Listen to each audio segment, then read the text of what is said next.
Radio Networks presents Art Bell Somewhere in Time. Tonight's program originally aired May 11th, 1995. I want to carefully warn everybody, this is a frightening discussion. We're talking about Ebola and what's going on in Zaire. My guest is Lindsey Williams. He thinks we're not being told the truth. We'll capsulize that for you in a moment. I'm going to lay a little more foundation, and then we're going to get the phone lines open for Lindsey.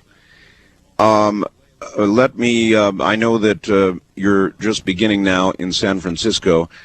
In a thumbnail sketch, Lindsey, would you please go over what you did last hour with regard to the differences between what we're being told by the CDC and what you are saying you know to be the case? Well, let's say that it started out on yesterday with the news media telling us that we had 100 people that had died from a lethal virus outbreak of Ebola Zaire. It was contained supposedly within one regional area of a town called Kikwit. Then this morning on the news, they said that 170 people are reported dead. Then this afternoon on the evening news, they said there was only something like, 30, 40 people who had died. The reports are very conflicting. Then, public television in Minneapolis, Minnesota, 2 hours ago approximately, stated on a documentary that they were doing on Ebola that as of this afternoon, a province in Zaire with 6 million people has now been declared quarantined. That was only a matter of 2 hours ago. So they have drawn back and a much larger line in the sand. What I don't get is what it means. And, you know, Lindsey, here's something else. It's my understanding that they just started the quarantine. It's a military quarantine, by the way, around Kikwit. Now it's been, 3 or 4 days ago. But that people had been getting sick for a matter of months prior to this. So if you think about that a little bit, how many people walked out, do you suppose, before the quarantine, which doesn't seem to be effective if they've got to move it anyway, was imposed? And how many people walked out? Because we must understand that we are dealing with a revolutionarily different culture than what we're used to in America. If we say a city in America is going to be quarantined, we merely say, let's block all the roads going out of it, and no one's going to be able to leave because with our police force today, we can handle it.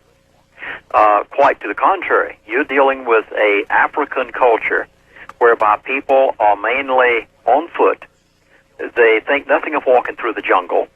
There's no way to block roads because they don't use roads as much as they use walk paths. It's a good point. Keep in mind the culture we're dealing with, and to say that news people aren't going to go in there and then come out with their cameras after they've been touched by people that possibly have already not yet been diagnosed, but yet have already have contracted this Ebola Zaire virus.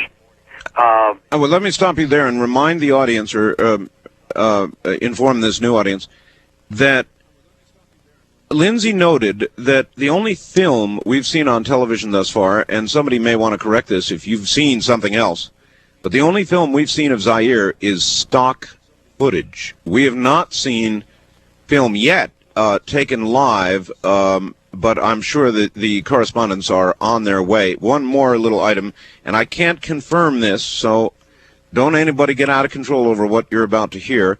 Mark in New Orleans just sent me a fax saying, Art, the news earlier this evening stated that 2 people have been hospitalized in Italy with Ebola virus. They had just returned from Zaire. Now, I can't know that's true, Lindsey, but if it is, it's not good. If it is, it's not good at all, because this means that this is beginning to spread, and I again go back to the fact that Richard Preston's book, The Hot Zone, was written before anyone had any reason to have any bias in any direction, and they were not worried about starting a panic. Now, of course, there are many things that are not being said, and I'm glad they aren't being said, because it could cause a panic amongst certain of our population. Yeah, me included. I would like to think I wouldn't panic, but, this really is a scary thing. Now, I'm going to take you back again, if I can. And would you tell us what you know about the incident they didn't tell us about until it was long over? What occurred in Reston, Virginia at the Monkey House? Yes, that was a very startling story that you're correct. They didn't tell us about until a long time afterwards. Fortunately, let's see, I think it was 48 Hours, May the 4th, 1994, did a documentary 1 hour long entitled The Danger Zone, in which they talked about cages of monkeys that had been imported into the United States of America, into Reston, Virginia, which is a suburb of Washington, D.C. Mm-hmm. And after the monkeys got here, for experimentation purposes, some became sick.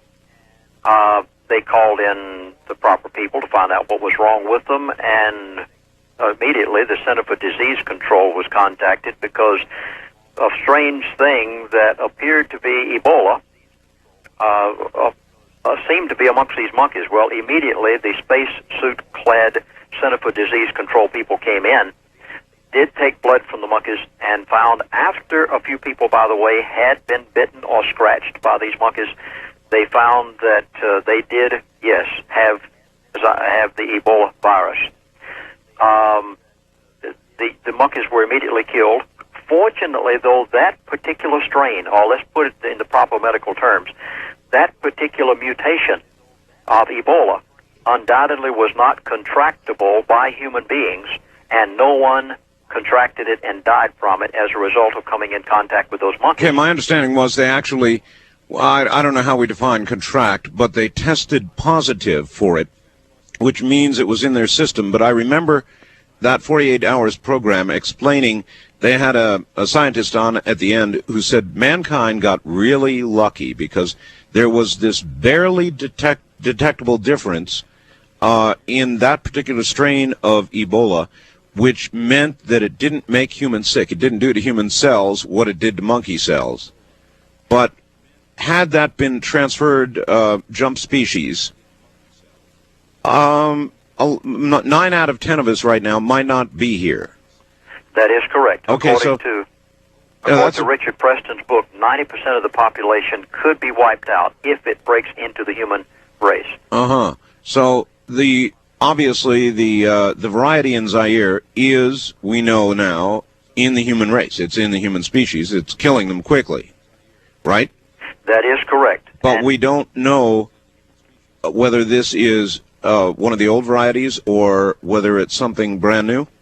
I understand from USA Today, this morning's newspaper, that the Center for Disease Control officials have officially taken blood samples and are either on their way back to the U.S. or possibly have arrived back here this afternoon, and will be attempting to determine what strain of the virus that they have in Ebola right now. Okay, and again, I've observed that if it was one of the previously known, you'd think that would be easy. They've got plenty of those in refrigerators somewhere that they could compare it to, and without having named it yet, it may be something new. It may be a microbial mutation, and if it is, that's what they fear. Here's a question from a listener. If the virus is so highly contagious and airborne, where and when did it first originate, and why didn't it infect the rest of humanity on its first outbreak? In other words, like brush fire, why didn't it go around? How long would it take to go around if it is airborne?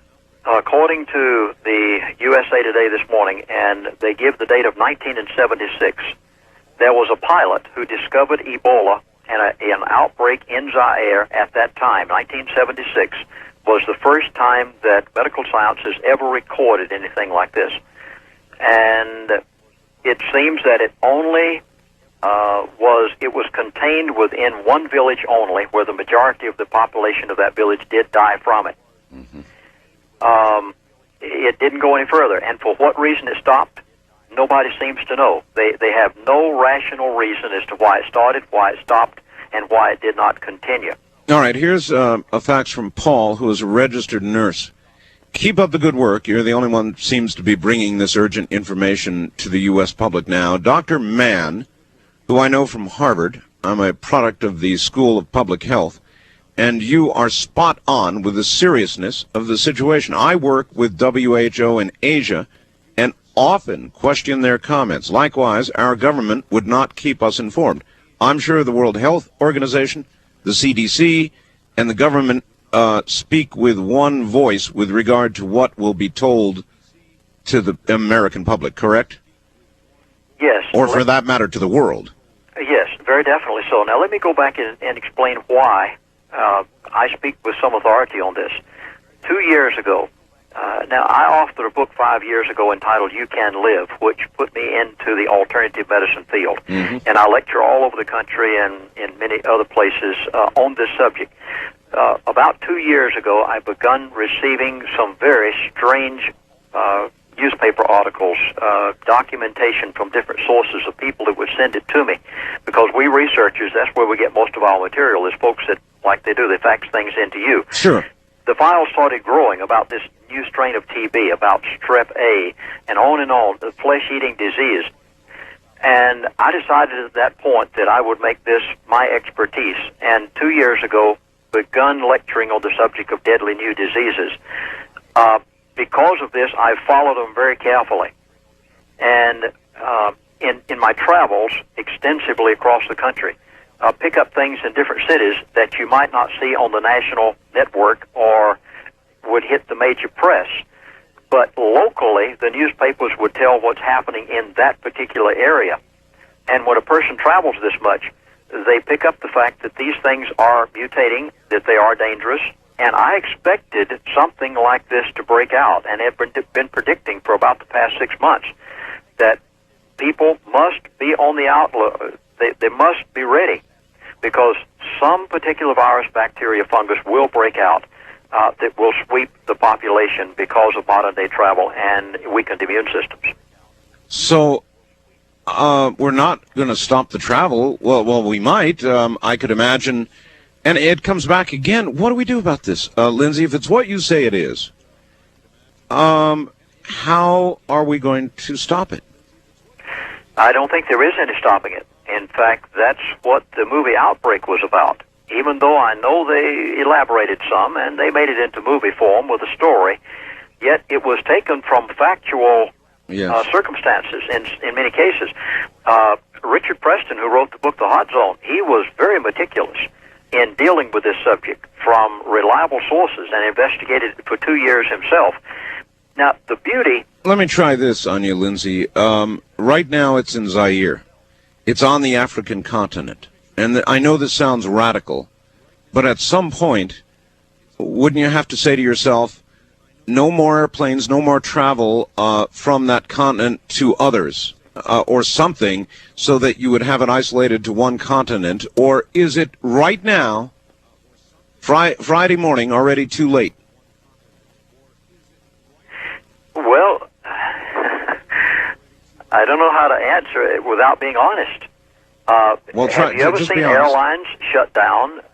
Have you seen countries close out the rest of the world? That just isn't done in our modern-day society. And to think that newsmen and ladies aren't going to sneak in there to get pictures and bring this stuff out, to think that we can close down our modern-day world is unthinkable.